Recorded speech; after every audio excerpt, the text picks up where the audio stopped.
تو اس جہان انسانی کی یہ حیثیت بتانے کے بعد جو ہے وہ اب کچھ قصے اس صورت کے اندر بیان ہوتے ہیں۔ سب سے پہلے اصحاب کہف کا قصہ، مطلب یہ جو سارے قصے ہیں اس کے حوالے سے بعض اہل علم نے کہا کہ سورۃ الکہف نبی صلی اللہ علیہ وسلم نے بھی فرمایا ہے یہ فتنوں وغیرہ کے حوالے سے، دجال جس کا کلائمیکس ہے فتنوں کا، تو اس سے بچاؤ کے لیے سورۃ الکہف پڑھنا، ظاہر ہے اس کے مضامین کا کچھ خصوصی تعلق ہے۔ تو انہوں نے کہا کہ اس میں فتنے جو ہیں، ایک تو دین کا فتنہ ہے جو یہ ان کو پیش آیا تھا کہ ان سے ان کا دین چھین لیا جا رہا ہے، اور اس کی وجہ جو ہے وہ مادی قوت ہے، طاقت، تنتنا، جبروت۔ مطلب جس دور کے اندر اہل حق کمزور ہوں، سب سے بڑا فتنہ ان کے لیے کیا ہوتا ہے کہ حق باطل کے پاس قوت اور طاقت جو ہے وہ ان سے ان کی دولت ایمان چھینتی ہے۔ یہ جو ہیں ہمارے ماشاءاللہ عبادتوں کے اندر مگن حضرات جو ہیں، جن کو معلوم نہیں ہے کہ طاقت اور قوت دور حاضر کے اندر کن کن اسالیب کے ساتھ دماغوں کو اپنی جکڑ میں لے کر آتی ہے، اور اس کی واحد صورت کوئی تلوار اور پھانسی گھاٹ نہیں ہے۔ تو طاقت اور قوت کا بولنا جس کے نتیجے میں مومن سے کیا چیز چلی جائے گی، اور ہم یہ بہت کیونکہ ہم خاص اس کی تفاصیل میں ہمارے پاس جانے کا وقت نہیں ہے، ہم تو جو ہے وہ ٹچ دیتے چلے جا رہے ہیں اس قرآن مطالعے کے اندر۔ تو ہم جو ہے وہ جو عرض کرنا چاہ رہے ہیں وہ یہ ہے، اور اس پہ اس دور میں جو حملہ ہوا ہے آپ کے عقیدے پر اور آپ کی ملت پر اور آپ کے رسالت آسمانی کے ہر پہلو سے امین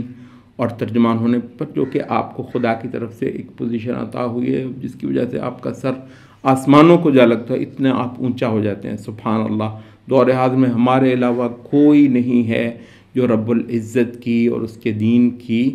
اور اس کے مقرر کیے ہوئے طریقے اور دستور کی کوئی ترجمانی کرے۔ تو ہم یہ کہتے ہیں کہ اس وقت جو حملہ ہوا ہے آپ پر، ایک باطل کے پاس اتنی بڑی قوت آ جانے کے پاس جو شاید تاریخ انسانی کے اندر اس وسیع تر معنی میں اور اس کثیر شعبہ جاتی رنگ کے اندر کبھی نہ آئی ہو باطل کے پاس، تو اس کے مطلب یہ ہو سکتا ہے اتنا یہ ایک دشوار گزار معاملہ ہو گیا ہے اور اتنا یہ ایک پیچیدہ معاملہ ہو گیا ہے کہ ممکن ہے آپ کی داڑیاں بچ جائیں اور اندر سے جو حقیقت ایمان ہے وہ تقریباً چلی جائے، اور آپ بے شمار چیزوں میں ان کے عقائد اور ان کے تصورات کو جپیں، خصوصاً جب کہ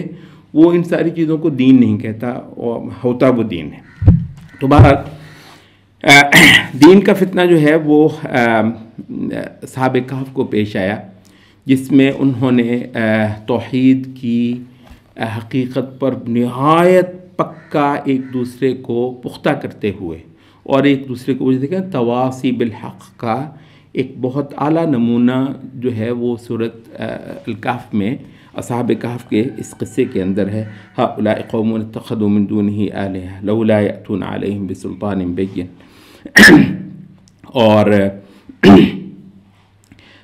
وہ کہہ رہے ہیں کہ لن ندعو من دونه إلها لقد قلنا اذا شططا، پھر وہ کہہ رہے ہیں وَإِذِ احْتَزَلْتُمُوهُمْ، ان سے کنارہ کشی کر لو اپنے دین کو بچانے کی اندری حالت، یعنی کہ مطلق طور پر ضروری نہیں ہے کہ ہمیشہ ہر دور میں ہر زمانے اور ہر ماحول کے اندر یہی طریقہ ہو، لیکن گیون دا سچویشن اصحاب کہف کو واحد یہ صورت رہ گئی ہے کہ اِذِ احْتَزَلْتُمُوهُمْ، ان سے بالکل کنارہ کشی کر لو اور ان سے کہیں جان چھڑا کر، وما یعبدون من دون اللہ، اتنا تنتنا ہے اس کا کہ باطل معبودوں کا، ان کو بھی چھوڑ کر فأووا الی الکہف، جا کر کہف کے اندر، غار کے اندر جا چھپو، ینشر لکم ربکم من رحمتہ، اور اپنے رب کی رحمت جو ہے انشاءاللہ وہاں بھی تمہیں ڈھیروں کی ڈھیروں ملے گی، ویہیئ لکم من امرکم مرفقا، اور تمہارے معاملے میں نرمی، آسانی، آسائش کی صورتیں انشاءاللہ وہ نکالنے والا ہے، مشکل ترین راستوں میں آسانیوں کی امید، موحد رب پہ اعتماد کرنے والا جو ہے۔ اور اس کے نتیجے میں یہ ہوا کہ یہ ایک کرامت جو ہے، اب کرامات کا جو مبحث ہے وہ بھی کئی حوالوں سے سورۃ الکہف کے اندر آتا ہے، اور یہ ہے یہ غیر نبی ہیں، بلکہ اس حوالے سے بھی ہم ذکر کرتے چلیں کہ یعنی قرآن مجید کے اکثر جو قصے ہیں اور جتنی سلائیڈز ہیں عبادت کی، دعوت کی، وہ ساری کی ساری اس میں جو مین کیریکٹر ہوتا ہے وہ رسول ہی ہوتا ہے، یعنی رسول ہی کا ذکر ہوتا ہے۔ قرآن مجید کے سارے قصے رسالتوں کے ہی کے ہیں۔ چند ایک قصے جو ہیں قرآن مجید کے بیان کردہ، البتہ اس سینیریو میں آپ کو رسول نظر نہیں آتا ہے، تو کیا ہوئے؟ امتی ہوئے، توحید پر کھڑے، رسول کے دین پر کھڑے ہوئے، ایسے لوگ کہ جن کے آس پاس آپ کو رسول نہیں نظر آتا۔ ایک یہ مقام ہے، ایک سورۃ البروج کا مقام ہے، ان میں بھی رسول وغیرہ والا معاملہ جو ہے، آپ کو ایک صالح لڑکا ہے اور ایک راہب اس کا استاد ہے، مربی ہے، معلم ہے، تو اس سے ایک دعوت اٹھ کھڑی ہوئی ہے۔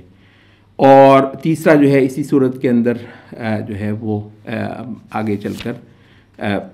آتا ہے ذوالقرنین۔ اس کے اندر اگرچہ کچھ لوگوں نے مطلب کہا کہ وہ رسول تھا، لیکن ظاہر ہے کہ اس کی کوئی دلیل نہیں ہے، یا اس کو رسول کی کوئی صحبت حاصل تھی، یہ بھی ایک اندازہ ہے۔ تو ان جنرل یہ ہے کہ رسول کا باقاعدہ ذکر سینیریو کے اندر ہمیں نہیں ملتا۔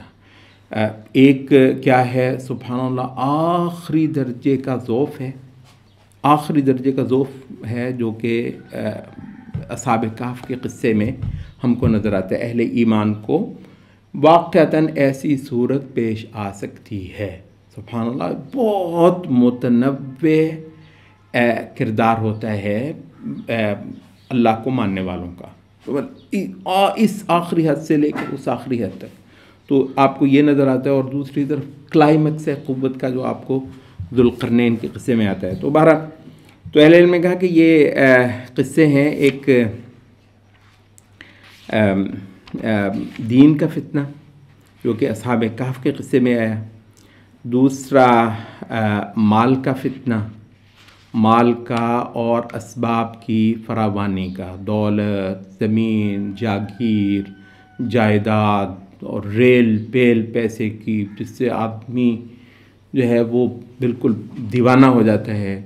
تو اس کا تو مال کا فتنہ جو ہے وہ بیان ہوا ہے۔ اس کے بعد پھر علم کا فتنہ، مطلب انبیاء جو ہیں سبحان اللہ بہت بڑی ہستیاں ہیں، لیکن اگر ان کی کوئی تصحیح رب العزت ہی فرمائے اور وہ قرآن مجید میں ذکر ہو جائے یا احادیث کے اندر بیان ہو جائے، تو انبیاء تک کی تصحیح جو ہے وہ ہمارے لیے ایک ہدایت کا اور ایمان کے معانی کو اور اطاعت اور فرما برداری کے معنی کو جاننے کا ذریعہ بن جاتا ہے۔ تو موسیٰ علیہ السلام جو ہیں، جو کہ وقت کے نبی ہوتے ہیں، کہہ بیٹھے کہ جب ان سے پوچھا گیا کہ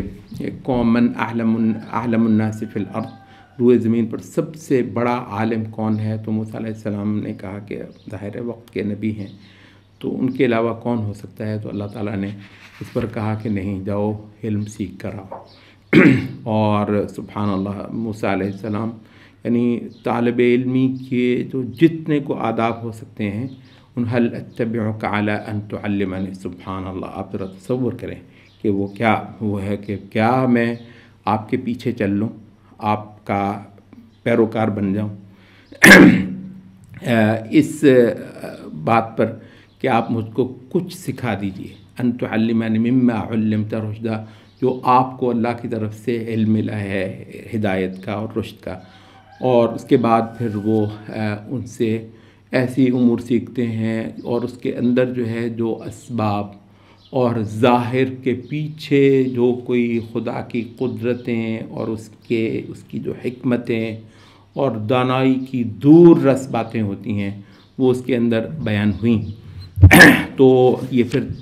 تیسرا فتنہ کیا ہوا علم کا فتنہ کوئی چھوٹا فتنہ نہیں ہے، اور ابھی ہم یہ بات کریں گے کہ یہ سارے ہی فتنے، دین کا فتنہ، مال اور دولت اور معیشت کا فتنہ، اور پھر اس کے بعد علم کا فتنہ، کہ انسان نے پہلی بار یہ کہا، وہ بلکہ وہ کہتے ہیں کہ جس دن کلوننگ کا واقعہ ہوا، یہ آج سے کوئی 3 اشرے پہلے، وہ ڈالی نام کی شاید وہ ایک بھیڑ تھی، اس کی پہلی بار کلوننگ ہوئی، تو مطلب باقاعدہ طور پر مجھے یاد نہیں کون سے کسی اس میں چھپا، ایک آدمی نے کہا کہ we are feeling like gods, آج جو ہے تخلیق کر لی ہم نے، مطلب کلوننگ کر لی تھی نا، کہ we are feeling like gods, تو ہم خدا کے طور پر اپنے آپ کو محسوس کرنے لگے ہیں آج۔ تو یہ جو ہے نا معلومات کا جو فتنہ ہے، تو یہ بھی دور حاضر میں سبحان اللہ کلائمیکس کا ہے۔ اور چوتھا فتنہ جو ہے وہ ہے اقتدار کا، سلطان کا، پاور کا فتنہ، جو کہ بہت بڑی آزمائش تھی ذوالقرنین کو جو پیش آئی، لیکن سبحان اللہ اس کے اندر جو ہے اس نے خدا کی تعظیم اور اس کے دین کی اقامت جو ہے وہ کر دی۔ تو باقاعدہ قرآن مجید، لیکن یہ اس کو مطلب باقاعدہ آزمائش جو ہے نا وہ ذکر ہے کہ یا ذا القرنین اما ان تعذب و اما ان تتخذ فیہم حسنا، یا تو جو ہے وہ لوگوں کو عذاب دے اور نرا تنتنا اور تکبر طاقت آ جائے، اور اس کے بعد بندے کی عاجزی اور خدا کو سجدے اور خدا کو بڑا، میں آپ سے عرض کر دوں یہ مقام جو ہے وہ شاید ہی کسی کو حاصل ہو۔ تو یہ طاقت کا، اقتدار کا جو فتنہ ہے، تو یہ 4 ہی، بلکہ کیسر علم نے کہا کہ اس کے علاوہ کون سے فتنے ہیں، ایک اور ٹھیک ہے وہ پیچھے سورۃ یوسف کے اندر گزر چکا ہے، اگر اس کو آپ الگ سے ذکر کرنا چاہیں وہ ہے حسن کا فتنہ، ٹھیک ہے۔ تو حسن کا فتنہ مطلب ایک اور ہو سکتا ہے، ورنہ یہ ہے کہ یہ 4 فتنے بہت بڑے ہیں، ان ساروں سے جو ہے وہ اللہ کی پناہ، اور اللہ کسی کو بچائے تو بچائے، اللہ ہی پناہ دے کسی کو تو وہ ملتی ہے۔ تو یہ ہم اس کی تفصیل میں تو نہیں جا سکیں گے، تو یہ اختصار کے ساتھ ہم نے سورۃ الکہف کے اندر یہ جو ہیں 4 واقعات یا 4 فتنے یا 4 اسباق، بہت بڑے بڑے موٹے موٹے وہ ذکر کر دی ہیں۔ 1-2